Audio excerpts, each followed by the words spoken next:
Bismillahirrahmanirrahim. Alhamdulillah wa dewe masih diberi nikmat saged ngaji bareng-bareng, mugi-mugi istiqomah manfaat barokah fid dini wad dunya wal akhirah.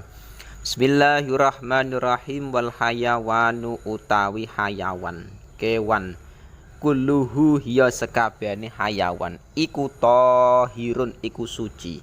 Jadi semua hayawan iku hukumnya suci. Kambing, sapi, kerbau dan lain-lain itu hukumnya suci. Tapi ada pengecualian illal kalba, kecuali anjing, wal khinzira lan babi. Jadi babi ataupun anjing itu hukumnya tetap najis, tidak bisa suci, dan najisnya najis mughalladhah. Tidak hanya anjing dan babi tak, wa malan hayawan tawalada kang metu apa mamin huma sangking anjing lan babi, au min ahadi ma utawa sangking salah sijine anjing lan babi. Jadi ketika nantinya ada hayawan iku dibagi menjadi dua hukum. Iki hukum masalah najis enggak. Yang pertama hukumnya suci. Iku semua hayawan hukum asal iku memang suci. Nah, tetapi ada hayawan yang hukumnya najis. Nah, iki bagian yang kedua. Bagian yang kedua ini hayawan yang najis. Iku salah satunya ada anjing, terus babi dan anak yang keluar dari keduanya. Jadi misalkan anjing dan babi iki kawin, terus keluar hayawan, iku hukumnya tetap najis mughalladhah. Nah, au min ahadima atau dari salah satunya. Nah, di situ misalkan ma'ahayawanin tohirin misalkan. Nah, ketika nantinya ada hayawan misalkan anjing atau babi, misalkan anjing kawin dengan hayawan suci, dengan kambing misalkan. Jadi proses perkawinan antara anjing dengan kambing, keluar anak hayawan meskipun iku bentuk setengah anjing tetap hukumnya najis. Najisnya najis mughalladhah. Jadi najis mughalladhah iku anjing, babi, terus anak yang keluar dari keduanya atau salah satunya yang kawin dengan hayawan yang suci, itu tetap hukumnya najis. Jadi tidak semua hayawan hukumnya suci, enggak, tetap ada pengecualian. Wal maitatu utawi batang kulluha ya sekabehane maitah iku najisatun iku najis. Jadi semua bangkai iku hukumnya najis. Nah, lah najis iki apa yang dinamakan maitah iki bagaimana? Maitah bangkai iku hayawan yang mati tidak dalam sembelihan secara syar'i. Jadi ada hayawan yang di situ mati tidak disembelih secara syar'i. Nek disembelih bukan namanya bangkai, bukan namanya maitah, beda. Jadi maitah iku memang misalkan contohnya ada kambing, memang hukum asal suci, tetapi nantinya misalkan kambing kok tertabrak kok mati tanpa disembelih, iku hukumnya najis. Artinya tidak bisa dihukumi suci, tetap najis. Ila samaka kecuali iwak, wal jaroda lan walang, wal adamiya lan anak adam. Tapi ada pengecualian, ya kuwi ikan belalang terus manusia. Iki hukumnya tetap suci. Jadi ngeten, hukum asal yang namanya bangkai, yang di situ mati tanpa disembelih secara syar'i, itu hukumnya najis memang. Kambing, sapi, memang hukum asal suci. Tapi nantinya ketika kok mati tidak disembelih secara syar'i, hukumnya najis. Lah, itu ada pengecualian, tidak semua hayawan hukumnya bangkai ki najis, enggak. Tapi ada yang hukumnya suci. Contohnya iwak. Iwak iku nek bahasa Indonesianya ikan. Ikan iku hukumnya meskipun tanpa disembelih tetap hukumnya suci, halal. Jadi ikan disembelih ataupun tidak, iku tetap hukumnya halal, suci. Nah, terus yang kedua belalang. Belalang juga hukumnya tetap suci. Nah, tidak kok dihukumi najis iki enggak, meskipun iku toh matinya tidak disembelih. Jadi belalang disembelih ataupun tidak sama saja. Dan yang ketiga iku manusia. Loh, manusia termasuk hayawan? Iya, termasuk hayawan. Hayawanun natek. Nah, hayawan yang di situ meskipun hayawan apa manusia iki mau meninggal tanpa disembelih, hukumnya tetap suci. Jadi manusia iku tetap hukumnya suci. Tidak bisa dihukumi najis sebab meninggal ki enggak, tetap hukumnya suci. Wayu salu lagi masuk dalam pembahasan cara mensucikan. Wayu salu lan den baso apa al inau apa wadah dibaso sangka dimin wuluhil kalbi sangking dilatane anjing wal khinziri lan celeng babi. Oleh den baso ping pira sabu amaratin kelawan pitu pira-pira ambalan. Sifate pitu ihdahuna kang utawi salah sijine pitu iku biturabi iku tetep kelawan lebu. Jadi yang namanya najis mughalladah, misalkan anjing atau babi ki menjilat sesuatu, misalkan wadah.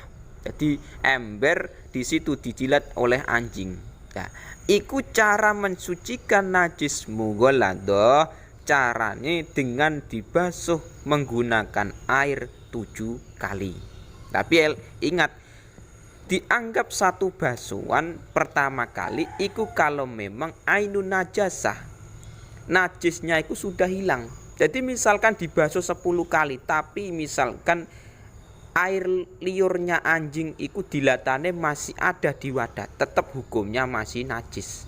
Jadi ketika dibasuh iku pertama kali air liur najis mughalladah iki sudah hilang. Lah iku baru dianggap satu basuhan. Terus dibasuh kedua, basuh ketiga nyampe 7 kali. Jadi najis mughalladah iki di sisi lain di situ harus dibasuh 7 kali dan di situ ditambahi dengan biturab debu. Salah satu basuhan 7 iki mau. Misalkan basuhan pertama dicampur debu, silakan. Basuhan kedua silakan. Sing terakhir ya silakan, bebas. Sing penting salah satu basuhan 7 tadi iku harus adanya debu. Wayu salu. Nah, iku kan dewa membahas masalah najis mughalladah. Najis sing tingkatannya paling berat. Nah, saiki bahas masalah najis selain mughalladah. Wa yugsalu lan den baso min sairin najasati. Wa yugsalu lan den baso apa inak wadah ki mau. Den baso min sairin najasati saking pira-pira saking sekerine pira-pira najis. Ne dibaso pira marotan kelawan ambalan wahidatan kang siji. Sifate maroh tak tikang teko apa marah wahidah alaihi ing atase inak. Dadi ngeten. Adapun nantinya najis selain mughalladah iku ada yang namanya najis mutawasithah.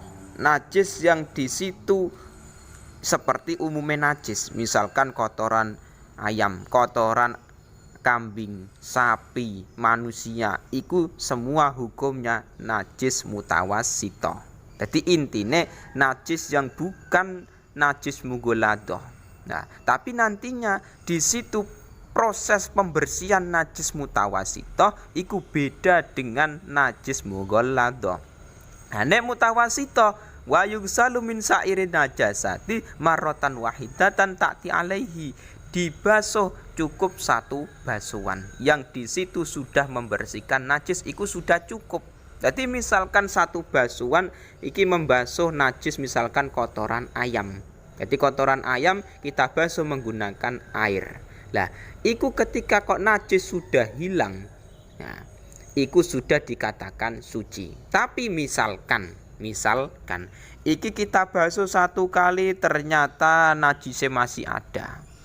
Kotoran ayam iki masih ada. Dibasuh 2 kali masih ada. Ketiga baru hilang. Lah iku tetap harus wajib dibasuh 3 kali. Soalnya satu basuhan 2 basuhan iki najis masih ada. Jadi bisa dikatakan suci dengan satu basuhan iku ketika najis sudah hilang. Wasalasu utawi basuhan telu iku afdolu iku luwe utama. Jadi adapun basuhan ketiga kali iki hukumnya lebih utama. Jadi misalkan kita basuh pertama najis sudah hilang kotoran ayam, kita basuh kedua, ketiga lah, ketiga basuhan iki hukumnya lebih utama, afdol. Meskipun cukup dengan satu basuhan iki, misalkan kotoran ayamnya dibasuh satu kali sudah cukup meskipun. Nah, tapi tiga basuhan itu lebih utama. Nah, iki bahas masalah khomer. Wa idza takhallalat lan ing dalem nalikane dadi cokak apa al khamratu apa khomer. Arak. Oleh dadi cokak mau binafsia kelawan awak dhewe ne khamrah. Jawabe idza taharat mongko suci apa khamrah wa in takhallalat lan lamun dadi cokak apa khamrah bitor hisyain kelawan nyemplungake suwiji-wiji nyemplungno ning di fiha ing dalem khamrah. Jawabe in lam tathur mongko ra suci apa khamrah. Iki bahas masalah khamr atau arak. Nah, khamr atau arak iku pengertian dulu. Khamr atau arak. Pengertian dari khamr atau arak wahia al-mutakhadah min ma'il inab muhtaramatan kanat al-khamratu amla. Jadi yang dinamakan khamrah atau arak iku perkara yang dibuat dari peresan anggur, baik itu tujuannya khamr iku dimuliakan ataupun tidak, iku namanya khamrah. Jadi ngenten, proses khamr sendiri atau arak iku aslinya nek menurut ulama-ulama fikih iku ada yang mengatakan prosesnya iki dari peresan anggur. Peresan anggur. Jadi perkara yang memabukkan ini memang macam-macam. Ada yang di situ memang terbuat dari peresan anggur seperti khamr atau arak. Ada yang di situ terbuat dari selain peresan anggur. Nah, tapi itu ada ulama yang mengatakan nabid. Nah, jadi intinya yang kita bahas ini khamr. Khamr atau arak itu bisa menjadi cokak dengan sendirinya, maka hukumnya suci. Jadi misalkan punya khamr, punya arak yang di situ hasil peresan dari anggur, terus kita biarkan misalkan. Nah, kita biarkan terus berubah menjadi cokak. Nah, itu hukumnya suci. Nah, adapun nantinya ketika kok perubahan itu tidak dengan sendirinya, artinya ada sesuatu campuran misalkan. Wa in takhallalat bitor hisyain fiha. Ketika nantinya kok di situ ada pencampuran. Nah, iku lam tathur, maka tidak bisa dihukumi suci. Jadi misalkan aku punya khamr, punya arak, terus kepengen tak jadikan cokak, tapi dengan tak cemplungi sesuatu misalkan. Tak cemplungi misalkan air teh. Nah, atau sesuatu yang lain misalkan.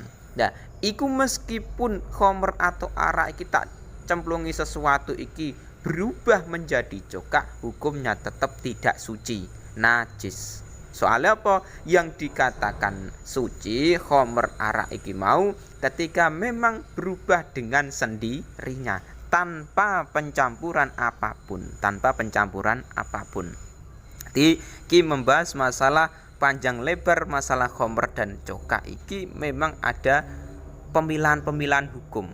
Iki bisa dihukumi suci apa enggak, niku ada pemilahan.